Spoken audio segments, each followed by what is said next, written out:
Flamanville, c'est un chantier que le monde entier regarde. C'est le chantier modèle de la renaissance du nucléaire dans le monde.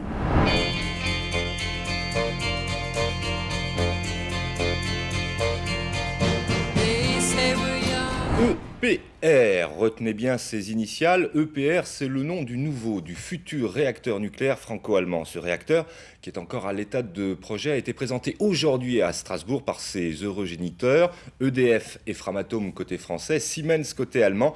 Carte d'identité du bébé, Sylvie Malal, Bernard Stemfer.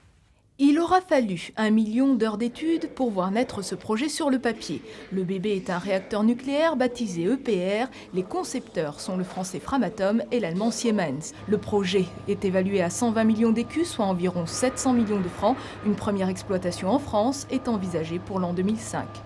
Le site qui accueillera le prototype a été désigné. Ce sera Flamanville, dans la Manche. Les travaux doivent commencer dans 3 ans. Ils s'achèveront en 2012. Ici, au village des Pieux, on vit depuis longtemps avec l'industrie nucléaire à sa porte. Et l'EPR, on est plutôt pour. Il était même grand temps. Les grands temps qu'on ait ça. Parce que là, on est tous en train de mourir. Il faut du travail. Parce que sinon, il faut partir d'ici. C'est très bien. Je suis pour l'EPR à 100%. Très bonne nouvelle, je suis chômeuse depuis 3 ans, donc espérons que ça amène de l'emploi dans la région. C'est le berceau du réacteur de demain que Jean-Pierre Raffarin est venu voir à Flamanville. Pour l'instant, une simple plateforme située dans le prolongement des tranches nucléaires 1 et 2. Mais dès le deuxième trimestre 2006, tout va s'activer.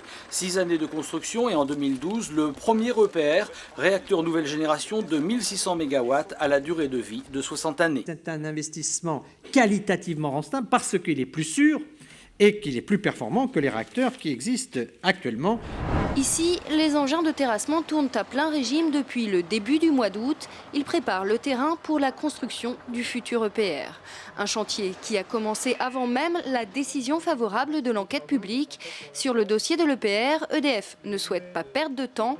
7 associations viennent de demander à la justice de suspendre le chantier de l'EPR. La partie reste donc délicate. Tout retard dans le projet augmenterait les incertitudes. En juin dernier, il y a d'abord eu des non-conformités sur le ferraillage. Épinglé par l'autorité de sûreté, le chantier a dû interrompre pendant 2 mois le bétonnage de l'îlot nucléaire. Selon les informations du Canard enchaîné, les techniciens de Bouygues rencontreraient de sérieuses difficultés sur ce travail de soudure de grande précision.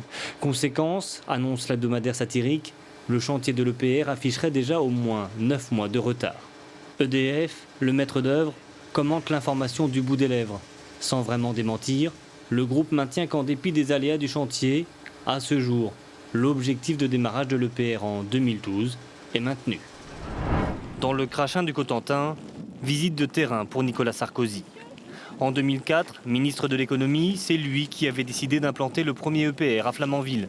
5 ans plus tard, premier bilan de chantier pour le président de la République. C'est probablement le plus grand chantier actuellement en cours en France. Et de combien d'argent? C'est un chantier de 4 milliards. 4 milliards. 4 milliards. On vient de réactualiser le montant et on l'estime à 4 milliards. Et c'est parce que le chantier de Flamanville avance dans de bonnes conditions et donne toutes les assurances d'aboutir dans les délais que j'ai pu prendre la décision, avec le Premier ministre et Christine Lagarde, de lancer le chantier d'un 2e EPR en France. Il devait être le fleuron de l'industrie nucléaire française. Il est devenu le cauchemar d'EDF. Lancé en 2007, le chantier pharaonique de ce réacteur devait coûter 3,3 milliards €. Mais c'était sans compter des piliers en béton percés en 2011 ou encore une anomalie sur la cuve en 2015. Résultat, la facture ne cesse de grimper, coût aujourd'hui estimé plus de 11 milliards d'euros. Il vient de prendre 6 mois et 500 millions d'euros de plus. L'EPR de Flamanville devait à l'origine être mis en service en 2012.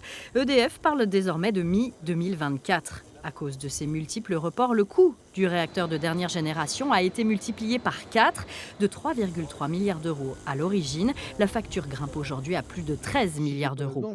Auditionné il y a quelques jours à l'Assemblée nationale, l'ancien patron d'EDF reconnaît lui-même le fiasco de l'EPR. Oui.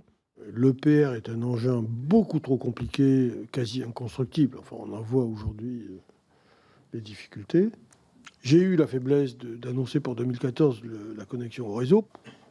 Non, toujours pas connecté. En 2022. Il y a quelque chose qui cloche là-dedans. J'y retourne immédiatement.